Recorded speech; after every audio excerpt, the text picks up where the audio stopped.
Hi, I'm Adele Newton, and I am really pleased to be speaking with Marceli Wein today. Hi, Marceli. Mhm. So, Marceli, let's start at Yeah. the beginning. Tell Hmm. us, tell us where you were born and about your Okay. early life.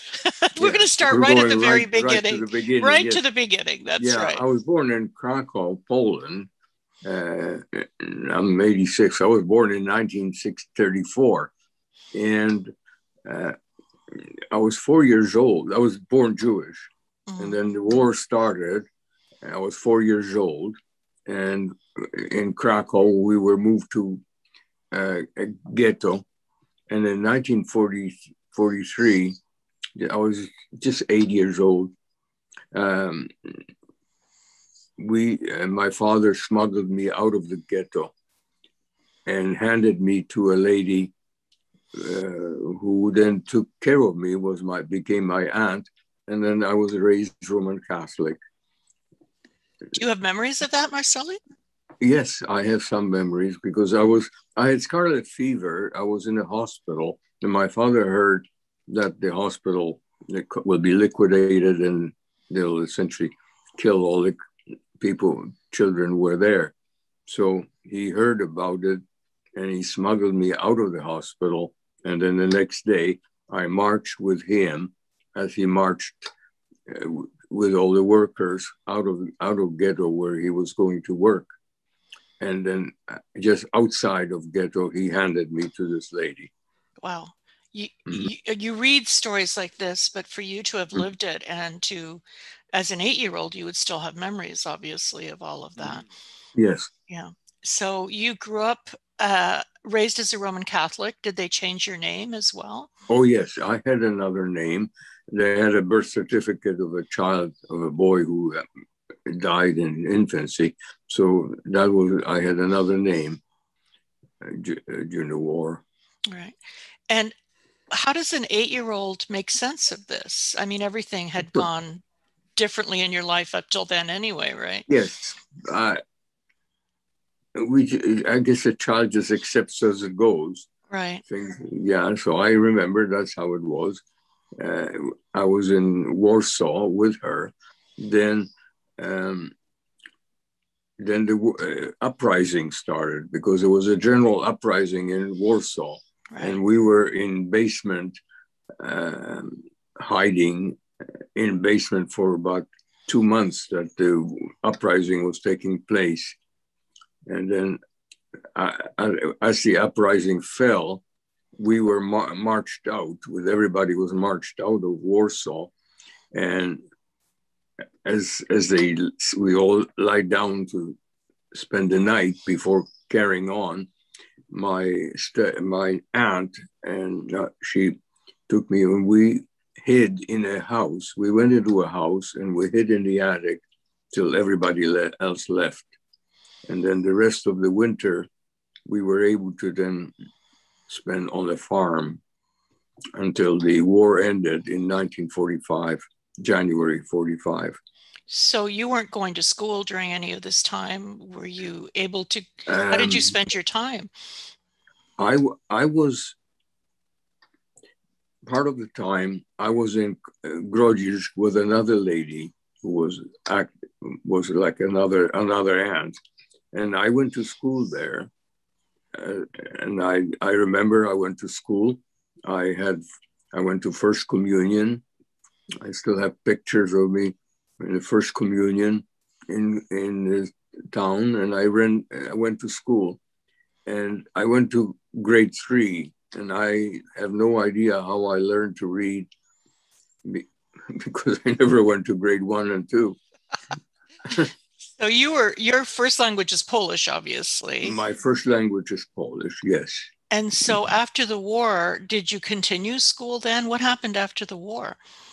After the war, I went back to live with my father and went to school in Poland. Mhm. I went continued up to grade 9, uh, 7, 8, 9, I guess Yeah, 6, 8, 9. These are the grades that I went to school. right. And so your family reunited then after the war, or part of your family reunited? Just my father and I. Mm, I have no other, I had no first relatives. Later, I met children of first cousins, right. but if, as far as my immediate family was just my father and I acquired a stepmother and stepbrother who happened to be German. That's an Yes, interesting mix after the yes, oh war. yes, yeah, Yes. because we lived in an area that Poland acquired from Germany. It was Silesia, and there were Germans and Poles. And we were all living there. And then we left Poland in 1950, and so did my stepmother, and left Poland in 1950. We went to Germany, and we spent 2 years in Germany. I went to a German high school there, and in German, I had to learn German. Went to high school there for 2 years. And then in 1952, we came to Canada. So your education certainly wasn't a straightforward. No, Obviously, the war would no, get in the way, the the Holocaust in the way. It's a testament to you and your family that yeah, you even went to high school after all of this is over, but you're also learning a new language. yeah, So yes. now I And would normally two ask you languages two because I languages, learned, right? yes, English too. When did yeah, you learn yes. English? Well, first I learned some English. It was a Polish soldier who was in the British Army during the war, came back to Poland, and my father arranged, so he gave me some lessons in English. Then, when we were in Germany, I learned English by listening to the uh, armed forces radio of the American Armed Forces. They had a radio station, and that's how I learned most of my English, not written, but spoken Spoken English. English, yeah. Mm-hmm. So when you came to Canada, you said in 1950, 1952. 52. Yes. Were you finished high school then? Were you ready to Oh go? no. No? I was placed in grade 10, middle of grade 10 Hmm. in Montreal. Uh, and high school ended in grade 11. So I spent a year and a half in a high school in Montreal before I graduated. Then I went to McGill. I was fortunate because my marks in English were like 60 in English and history, but all the sciences and sciences, mathematics, chemistry, they were all in the high 90s. So I was given a scholarship at Wow. McGill because they took only the top six marks and they were all very high and So you could ignored the eliminate. English. Yeah. Yes. So, So when mhm. did your interest in science start then? Well, I went to engineering because I couldn't do any studies in English or history because they Right. were so low. Now, there's a funny little thing that during the war, my acquired aunt, they ran a still in their apartment in Warsaw. I was 9 years old. And one of the tests of the vodka was an hygrometer, which looks like a thermometer. Mm. And and you read the proof, the strength of the vodka. So I then learned a little bit of physics, I that love that.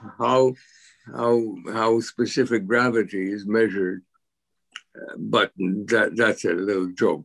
What really I went to engineering because that was mainly based in sciences and mathematics, so which I had high marks. So I went into engineering physics. Right. So you don't think you owe your career to vodka then?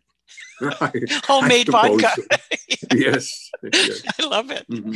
So at Mm. McGill, now when you were in Quebec, when you were in Montreal, did you also have to learn French or were you able to Yeah. manage? Yeah. Well, to graduate, I had to learn French, but at those days, the English had so little French that they were learning that in a few months, I learned enough French to pass the French exam in high school graduation. Uh, Now, of course, they really learn French. Right. Mm. So you find yourself from uh, a child, change names, make your Hmm. first communion, to come to Yeah. Canada, a Hmm. scholarship at McGill. That's a lot to happen in the space of 20 years for sure. Oh, yeah. Yeah. Hmm. And at McGill, you took engineering physics, you said.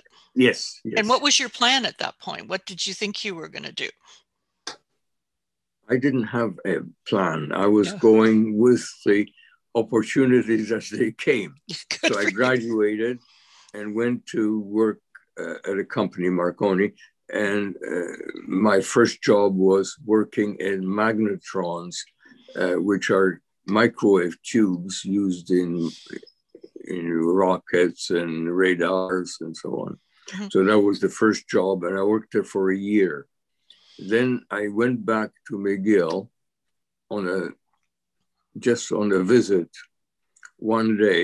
It was a holiday, and McGill was still working. So I went to meet a girl for lunch, and a professor saw me, and he thought I came to see him, and he gave me a tour of the department.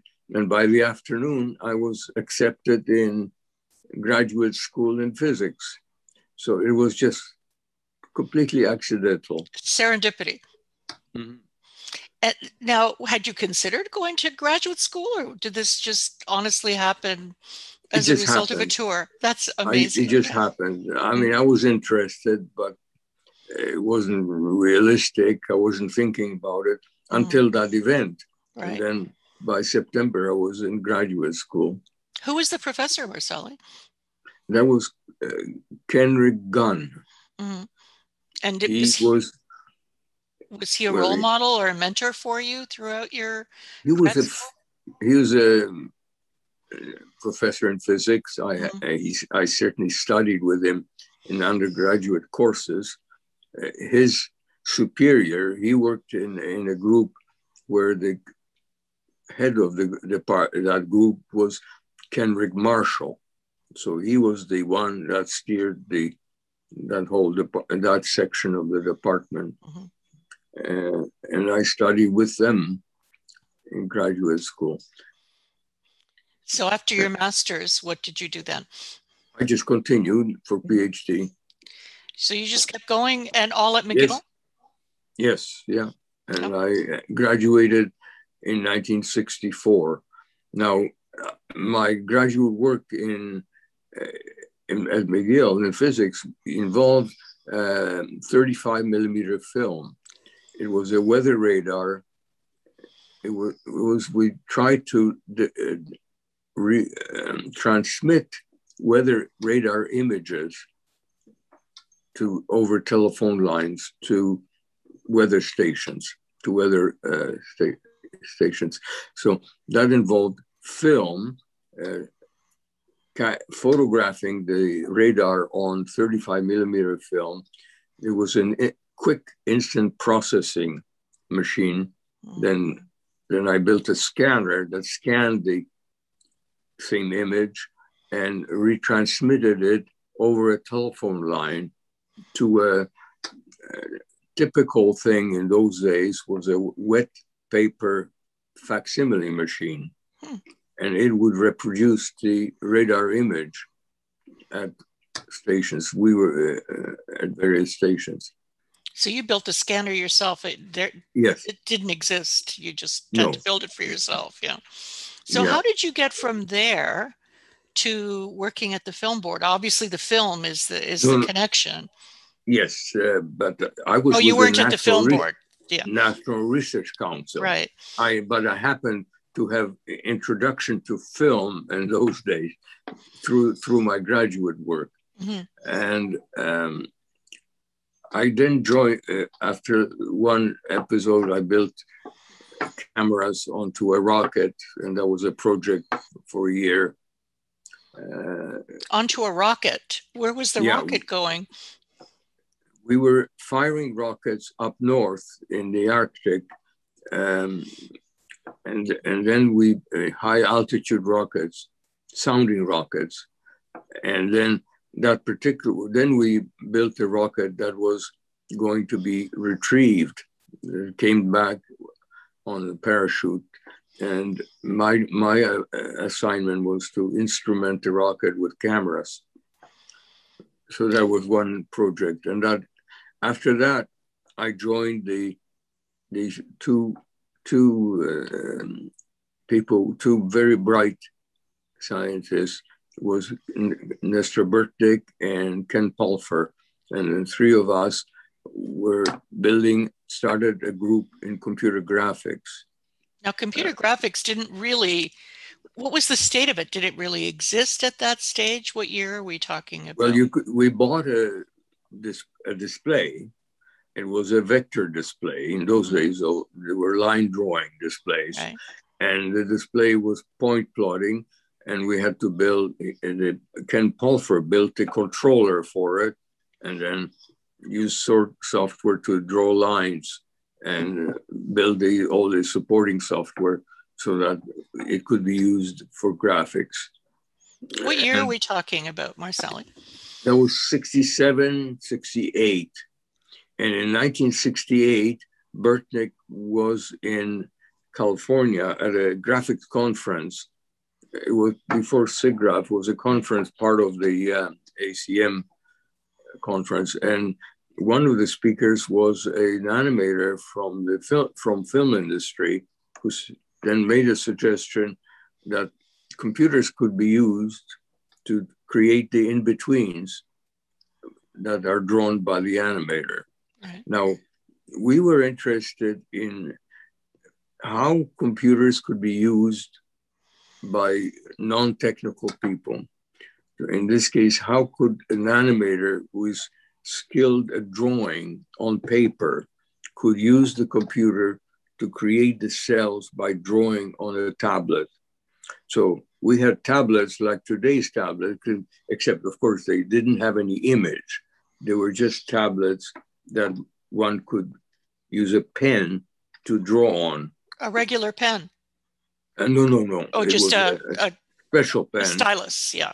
Stylus could be used to draw on the tablet. And the tablet, we equipped it with pins so that the cells could be registered. One cell after the other could be registered on those pins.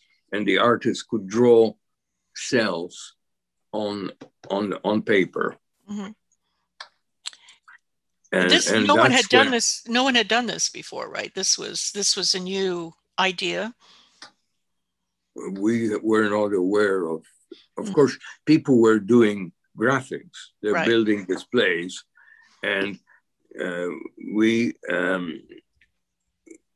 That's when we had a tablet. Whether tablets were used, I don't know. No, I meant for animators to be using a technology like this. No, there were people working in computers. They were interested in building animation, but they were all gearing towards the great future, building 3D, how they could build 3D objects and animate objects. And we were interested in a much simpler idea. How could an artist draw on a tablet? And then Burtnick wrote the in-between program that that was about 1968, 67, 68. So that many years later, Catball created a 2D program called Tween, which created in-betweens. Right. But that was several years later. Yeah. Now, what did the animators think about this? that you were working with? Well, we were very fortunate that we had contact with the National Film Board, Right. and a very skilled, great director at the film board, René Jodouin, encouraged an animator who was under contract to the film board. He was in France, to get him to use it to create films.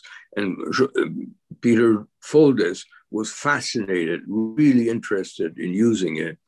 So he spent time with us, and that's when he created the film Hunger La Faim. Right. And it's that film that has had impact in the graphics industry. The film was nominated for the animated short in 1974. And it was the first time that a computer-generated film of any kind was nominated, had any presence in the film industry. This was at the Academy Awards. Academy Awards. Right. But didn't it also win a prize at Cannes? Probably. I'm I, not I, sure. Yeah. I think it did. Yeah. But it Mm-hmm. was Yes, definitely groundbreaking work. So, that's right. yeah. And it was because it was much earlier than other animated films were created. And those were then gearing towards 3D.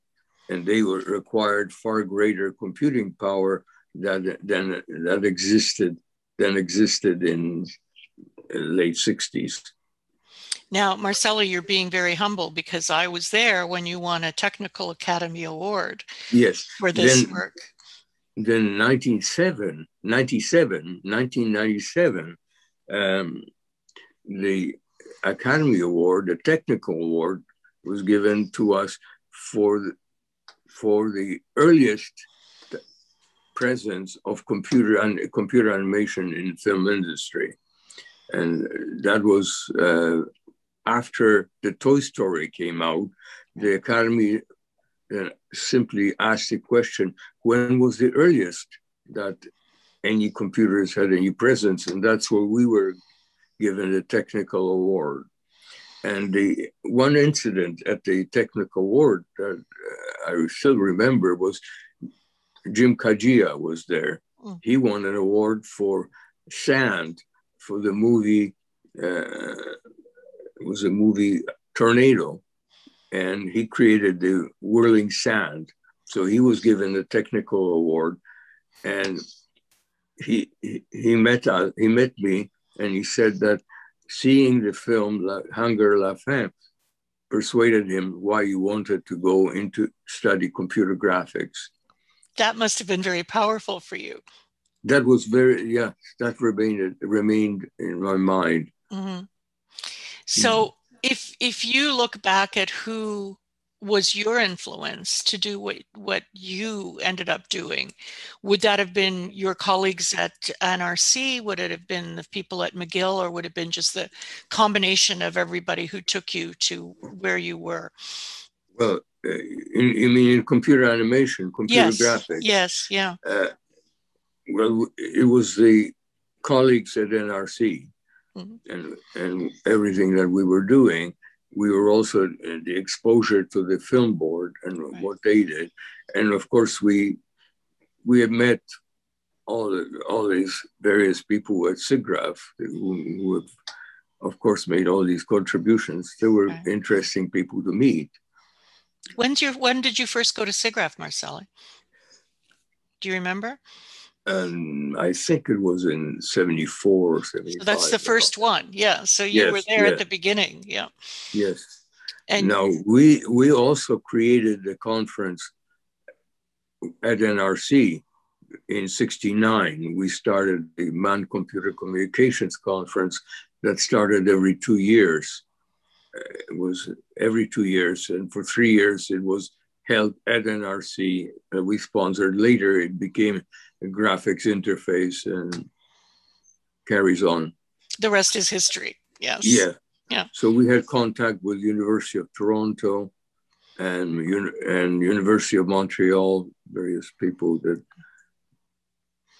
So your connections with the National Research Council of Canada, with the Film Board of Canada, and the Mm-hmm. pioneering universities in Canada all led to what is now Oh, Graphics Interface, mm-hmm. a big conference in Canada on computer graphics. Have you seen in your years that you were going to SIGGRAPH, what differences have you seen in how the industry has evolved and progressed from when you first started going? Well, the computer graphics technology, the science of it, grew enormously, enormously when late 70s, early 80s, the type of computer display changed from the vector display to a raster display. Right. So it was mainly scanned images, solid objects, and creating of objects and modeling nature and modeling objects had great impact. Now, all of these have the earliest image that I remember that has remained a classic image is the teapot. Oh, yes. It has, from the earliest days, we remember the teapot. And of course, that's the classic thing that one sees on a raster display. That's right. Well, somewhere I have a signed teapot from SIGGRAPH. Oh, yes. That's right. So you've seen the technology change. You were at Waterloo during the heyday of the computer graphics lab there. Yes. What was your involvement with CGL, with the computer graphics lab at Waterloo, and how things progressed? Well, my interest changed, at least in the kind of things that I could do was in the human interaction. How could computers interact? And what are the techniques for giving the power for the humans to control and generate objects, generate graphics. So the lab in the University of Waterloo was at that time primarily interested in the human interaction side. So you changed your focus from making images to how to effectively work with people and the technology. Who did you work with at Waterloo to do that? Was Kelly Booth for sure. Kelly Booth and then lately was mainly Richard Bartels? No, you wouldn't have done with Richard.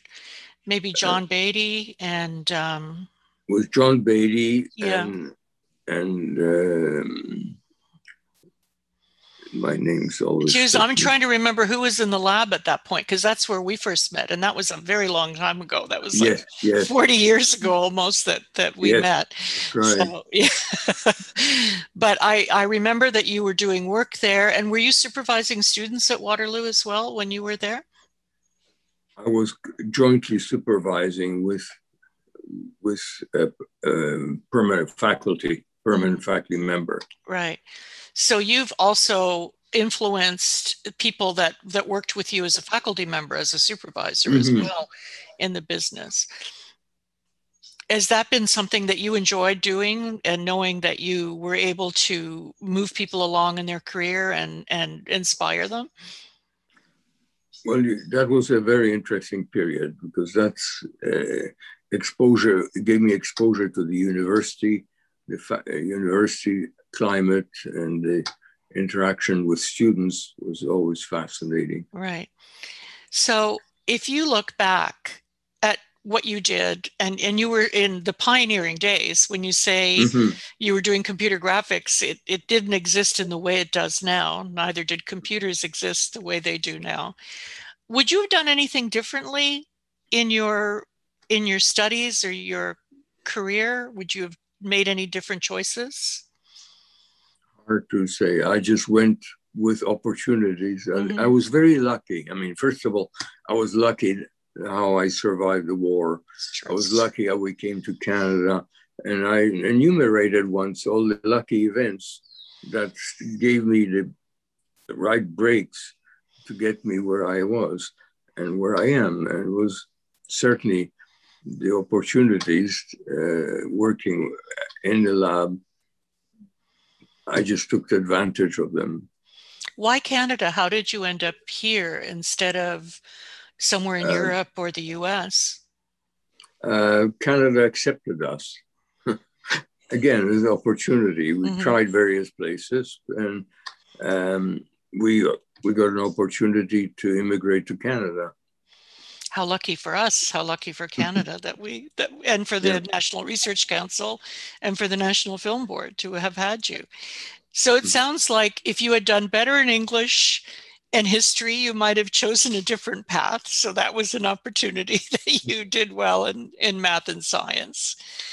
And Possibly, yeah. yeah, The only direction I could go is math and science. well, that's a good direction for you for sure. Mm-hmm. Uh, so when you're talking to young people now, and I don't know if you have much opportunity since you're retired, but if you were to talk to young people now about choosing a career, choosing a course of study, what advice would you give them, given what you know from your experience? I would still stress that they to learn to write, to write, being able to express themselves in writing, because ultimately, when we whatever we do, we have to describe, we have to write a story, what it is, and I think that there's so much stress now on the so-called STEM that it neglects the need to write, to be able to write. And to communicate. That's right. That's Yeah. of course. Well, the storytelling is important. Without storytelling, there would be no Mm-hmm. film, there would be no Yes, art. And you've worked with artists through your career. Was that a challenge for having a technologist work with an artist, or did that come naturally for everybody? that worked very naturally. That worked Mm. very well. Peter Foldes lived in France. He came to us for 3 week periods and stayed with us and in my home while he was there. So I knew him. I met him both personally and in the evenings culturally, Hmm. and then of course at NRC at work when where he was drawing the cells. It's certainly one of the things that's different about SIGGRAPH is that it's always been a connection, a place for artists and people in technology to connect. And it strikes me that the early work that you did is really indicative of that. I mean, it was Yeah. pioneering, and that you thought about having animators use the technology in a way that would be natural for them. Yes, that was it was very interesting work then, Mhm. and of course it was a long time ago because that's nearly 40 years ago. Well, more than that, and Yeah. it wasn't thought about at that point. So Mm-hmm. that's you were a pioneer in that too. So, Marceli, I want to thank you. And your story is your story is inspiring in many ways. First of all, having survived the war, having had a different identity growing up, making it to Canada with your father, becoming, Mm-hmm. getting your PhD, becoming a grad student almost by accident. That Yes, everything it, along the way seems serendipitous as you go along. there were all a long series of Mm. luck. Well, Just luck and work and talent. yeah. Mm-hmm. Yes, those three things, but also who you were able to work with. I think that That's was, right. That's right. yeah, That's with Nestor Burtnick, with Peter Foldish, with the film board. And mm-hmm. so going from putting cameras on rockets to making Hunger to getting a Technical Academy Award to co-supervising grad students is all just a very rich career for you. Yes. So what's your fondest memory in all of this? Or you must have more than one, I'm sure. Just just a laboratory at NRC. Mm-hmm. Just being surrounded by the people and working with them. Right. And in your retirement, do you keep up with any of this, or what are you doing in your retirement? Well, not technically. I've been retired many years. So you go to the lake, you enjoy your time. Yeah. Yes. Yeah. And you're telling your story, you said, to your to school children to make sure they understand. My grandchildren, right. My two grandchildren, I gave a talk to the students. Just so people remember, people understand what that was about. Young children may not otherwise know, right? And certainly not from someone who experienced it. So, well, Marceli, I really want to thank you for your time.